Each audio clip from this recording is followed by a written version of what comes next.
It's my feel-good breakfast show.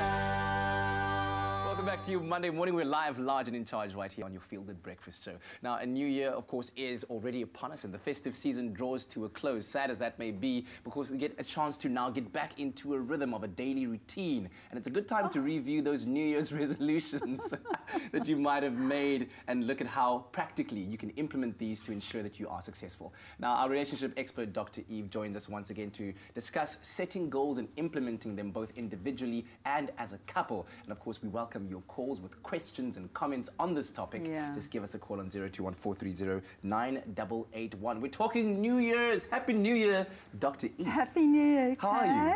I am rested, I'm happy, I'm excited. Excellent. Yeah, and of course, full of purpose and passion. Purpose and passion. That's what it is. You purpose and passion. I love New York. You didn't say resolution. I will not. On Twitter, Dr. Eve earlier on was saying how much of a cynic you are. You don't believe in these New Year's resolutions. But let's be honest, I mean, it's a way that some people do kind of find their purpose and passion, because as a New Year starts, you think, what do I want to achieve at the beginning of the year and how do I want to go about doing this? So in your view, New Year's resolutions, are they not effective at all? Absolutely. So I'm always going to go back to research. And there was a wonderful article that was written in the New York Times that looked at some research that was done in terms of New Year's resolutions and how people maintain them. And they find that by day 8, which is today, 25% of people's New Year's resolutions are like gone, flat and gone. By day 8 already? By day 8 already, your New Year's resolutions. So, I mean, look at the common resolutions that people make. They are around losing weight, stopping to smoke, don't drink so much, exercise more. That's like your usual big things, losing weight and exercising more. But then by day 8, as I say, 25% of people have already not able to sustain it. And if you look generally, globally, at the sustainment of New Year's resolutions, they're not really successful. And that leads people to be feeling guilty, and guilt leads to shame. And when you feel shameful, you're less likely to actually reach the goals that you've set for yourself. So that's a cycle that we get ourselves into. So I am really opposed to this notion of resolution. I think there's somebody. No, I think there's somebody out there at home who is opposed to your opinion, Dr. Eve. Somebody who disagrees strongly and could possibly prove you otherwise. So give us a call if you have been one of those people that have set New Year's resolutions and at the end of the year found yourself to actually successfully completed these. Okay, so is it in the name? Is it because we call it a New Year's resolution? So as quickly as you forget to say Happy New Year to people, you forget that you've made resolutions. Is it about relabeling it, repositioning it in your mind? Perhaps it is, because I've created a campaign for this month, which is called Dr. Eve's Guide to Purpose and Passion. And I really think that living with purpose, finding what your purpose is rather than what you're resolved to do or your intention is to do, is much more sustainable. And there's a whole body of literature around that, Kat. If you find purpose in your life, you're naturally going to have passion. And by passion, I don't mean sexual passion, although that's like one of the spin-offs that will happen for you. But it's more around what really is my purpose in life. What are the things that really motivate me? What are the things that really excite me? And if we can find that, then it is without doubt that you will naturally be more inclined to fulfill goals that you have set for yourself and that you do have for yourself. Okay, well, I'll tell you what, I'm going to invite our callers or our viewers at home to give us a call on 021-430-9881. We'll continue this talk with Dr. Eve in a short bit, and especially kind of focusing on how you as a couple, of course on Mondays we talk about relationships, how you as a couple can set that purpose and passion within your relationship to make it more successful in this year. And we're going to talk about that very shortly. It's my feel-good breakfast show. Absolutely. Well, class of 2018 is in session. Yes, Dr. Eve, you were caught with your phone in your hand. But that's okay, because we do interact on social media during these discussions as well. And of course, we welcome... I was reading tweets from people. I promise. Give us a call on 021-430-9881. We're talking about setting goals for the new year and how to go about it, practically implementing them so that you can actually have real results at the end of the day. Dr. Eve talks about living with purpose and with passion. And earlier on, we were talking about how being fit, being healthy, that's one of the most common New Year's resolutions that people set. So then, what are some of the obstacles that you think, and in the research that you've done as well, that make people deviate from this? So you start off on the first and you say, yes, I'm going to be fit, I'm going to be healthy. And then day 8 comes and you're just gone. What's happening? It's because it's really hard work. And if you look at what the brain responds to, Kat, the brain doesn't like to do that kind of hard work. It becomes laborsome, it becomes difficult, and things that have become difficult we're not motivated to do. Yeah. And so we stop doing it. The idea is great, and it's great motivation, the idea of like having lost whatever or eating well, whatever. But it becomes hard work. And now this piece of research has showed, you know, an amazing, amazing thing that really motivates people to want to resolve to do things differently in their lives. Okay. Guess, you're never going to guess this. I'm going to tell you what they are. Compassion, living with gratitude, and having self-pride. And those things, this is one man who did this research, a psychologist, found that those things motivate people to actually wanting to live with better purpose because they're doing things that they're passionate about. So think about compassion. If you have compassion with somebody else, that means that you're interacting and you're engaging with somebody else, and you're seeing the effect that you have on somebody, and that motivates you to be a better person. If you think about self-pride, if you have pride in yourself, you're going to want to increase that sense of self-pride. So you're going to do things that purposefully, mindfully, you're going to do them that are going to bring you a better sense of yourself and increase your self-pride, which makes sense and it's magnificent. And then you think about gratitude, which is a huge, huge thing in all of our lives. If you can live your life with gratitude for what you do have and not living all the time with what I don't have. Like I have a healthy body, and this healthy body, or I have a body that really works and is functional, and I'm going to improve on it. I'm going to live with better compassion for myself because I don't enjoy having extra weight on me or eating unhealthily or not being fit. I'm going to have compassion and I'm going to do something about it. Wow. So having compassion, self-pride, and living with a sense of gratitude. Absolutely. I want to just quickly take a step-by-step practical example of, let's say the overall goal of it all is for you to live a healthier lifestyle and to be fitter, and I guess to have a sense of self-pride within yourself every single day, right? Absolutely. So how would you go about setting up your day? Is there a particular way that you wake up, the things that you think about as soon as you open your eyes that trigger those actions? You know, the sense of gratitude, perhaps waking up and saying, my gosh, I'm awake today. That's something to be thankful for. And then you start listing the things that you're grateful for. How do you go about it practically every single day to make sure that you live with purpose and passion? Right. So I've created this, as I said, this whole guide, and it's across all my social media, so people can just get onto my social media, and every day you'll get a different tip on how to live more with purpose and with passion. The first thing is you want to go to sleep better. So it's like creating sleep hygiene. This is like a really trendy but very important thing that people are interested in, is make sure that you go to sleep at the same time, that you get correct 8 hours of sleep every single night, that you have undisturbed sleep, that you have rituals for putting yourself to sleep at night, so that you wake up and you feel more refreshed in the morning. So that's an important thing, making sure highly, you highly sleep important. right. Sleep hygiene is such an important factor in people's lives. Wow. Which means creating a life with purpose and mindfully, so that you feel better and fresher just to start out your day. And then having something called a gratitude journal. And one of the journals that I'm recommending is something called Day One, which is an app which you can download. I have it on my phone. You just download it on your phone, and you just can be wherever you're doing, you just make little notes of what's going on for you, your emotions, because we're working with emotions. You work with how I'm feeling, what's going on. This was a great show. I enjoyed talking with Kat today. Take a picture of you, put it there, and you have a gratitude journal that you build up every single day that you can look back on and see things that you feel grateful for and things that you aspire to. You know, I wish I had done that, or I want to be doing that. But it's on a daily basis. It's not like in a year's time I want to lose weight. It's like, today I'm going to go to the gym. Today I'm going to do exercise, which I really feel passionate about. And it may not be gym. I mean, just take a walk. Today I'm going to go and swim. Today I'm going to do something that's going to make me feel better about myself. My self-pride is going to go up, which will motivate me to do the same tomorrow. And so it keeps going, that we have daily mindful exercises. I'm just thinking, you know, just as much as, let's say, maybe waking up in the morning and switching to SABC3 to watch Expresso as part of your daily ritual. Absolutely. That needs to be part of your daily ritual. Absolutely. So that, you know, by the end of the year, when you look back at that journal, gratitude journal, you might look back at it and think, wow, I thought I might not have had such a successful year, but here are 365 reasons that I can reflect back on and say, that's what I'm grateful for. It's been a great year. Absolutely. Dr. Eve, stay right where you are. I'm loving this talk with you, and I'm hoping that you're enjoying it as well at home. So keep calling us with your questions and your comments on your goal setting as an individual, and of course within a relationship, which we're going to be discussing next. Giving us a call on 021 430 9881. It's my feel-good breakfast show.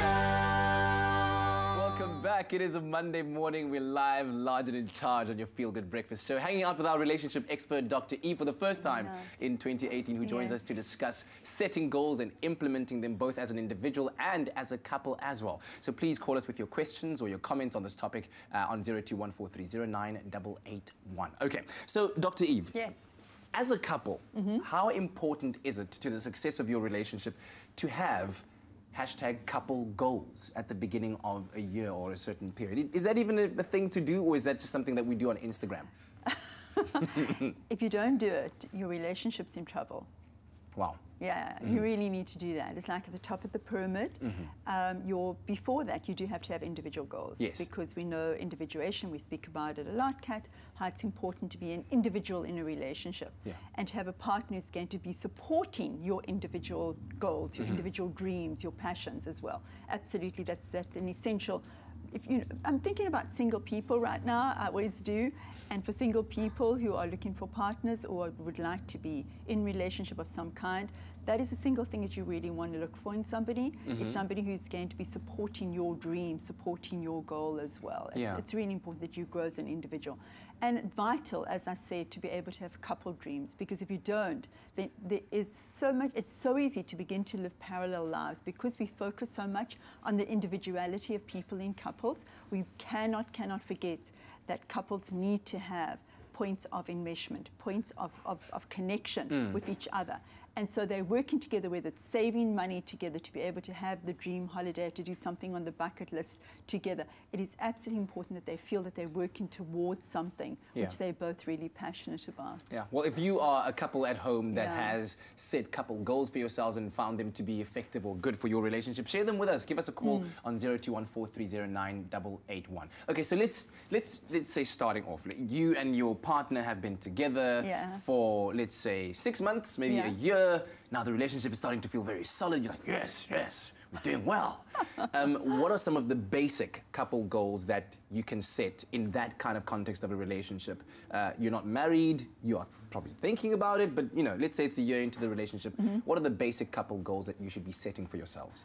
I'm going to sound completely crazy to you, right? People who know me know this. The first thing that I would do, I would make sure that both of you buy a yoga mat and both of you go to yoga together. Yoga? Yoga is the thing, Kat. Yoga is the thing, seriously. All right. This is all part of living with purpose and with passion and living mindfully. Yes. Is that you want to have a still mind so you can think clearly. So I'll be talking a lot about that because that is the work that I do, working with trauma, and obviously to be able to have more intimacy, you want to have a still mind. So both of you get some yoga mats, join a yoga class together. It's a wonderful thing to do, to be breathing in community together side by side. Then you have still brains and you're able to think more realistically and be able to set some nice goals together as a couple. So couples who yoga together stay together? Exactly. That just totally happens. Let's do that. Let's make that the thing. Okay. I really like that idea. It's a very important thing to do. And then what kind of goals do you want to be setting together? And it could be that you are, because people don't have to be married to do this, you could be that you want to buy property together, or you want to buy a pet together, or you want to travel somewhere, or you want to have, people today, and we know this from big companies, even like Airbnb, where people aren't just wanting to buy accommodation or rent accommodation, they want experiences. People are buying experiences, and I think that that's a fabulous purpose to have. Let's have an experience. If you want to buy a piece of art or you want to buy a vehicle together, that's kind of one part of what couples do practically, but I think buying an experience, planning something together, because it's a process which makes it really intimate, which makes people really get to know each other and find, the difficulties, the challenges, the obstacles. That's what brings intimacy together. So creating experiences, I think those are fabulous couple goals to have. Excellent. Well, we're going to come back with just one more segment of talking about this very important topic, setting goals, not just for yourself individually, but also for a relationship. And go out there and get that yoga mat. While you're at it, give us a call on 0214309881. It's my Feel Good Breakfast Show. All right, we're back again with Dr. Eve on this Monday morning. We're talking about setting goals for yourself individually and also for yourselves as a couple in a relationship wanting to be successful in 2018. But earlier on, Dr. Eve did refer to the fact that she also does speak for the singles out there. And some people out there might have the New Year's resolution or the goal to find the one. in 2018. Some people already say they're not even in a relationship yet, but they're saying, I'm going to get married in 2018. How wise is that to put that kind of pressure on yourself? Forget the getting married thing, but just saying, I'm going to find the one in 2018. Is that even realistic? I think it talks to a real need of the heart, Kat, which is for connection. Yeah. People have an intense need for connection, and I really want to honor that with everybody. And it doesn't mean that people who are in relationships have connection with each other, because they don't. Sometimes it doesn't go that way. Yeah, of course. Mostly, excuse me, I'm even choking on. Mostly they don't have connection, and I guess that's why I have a job, is to kind of get people to become connected. But if you are single and you're looking for connection, I would really, really hope that you are going to recommend that you would be investing in your own purpose. Look at your own purpose, look at your own passion in life. And if you live according to that, you will really find that with self-pride and compassion and gratitude for what you have in the world, you are going to be meeting people. There's no doubt about it. If you're going to be sitting home and living on Tinder or on Grindr and hoping you're going to meet somebody that way, I mean, you will kind of meet people. Hey, but you know these apps very well, Doctor. Tinder and Grindr. What are the other ones again?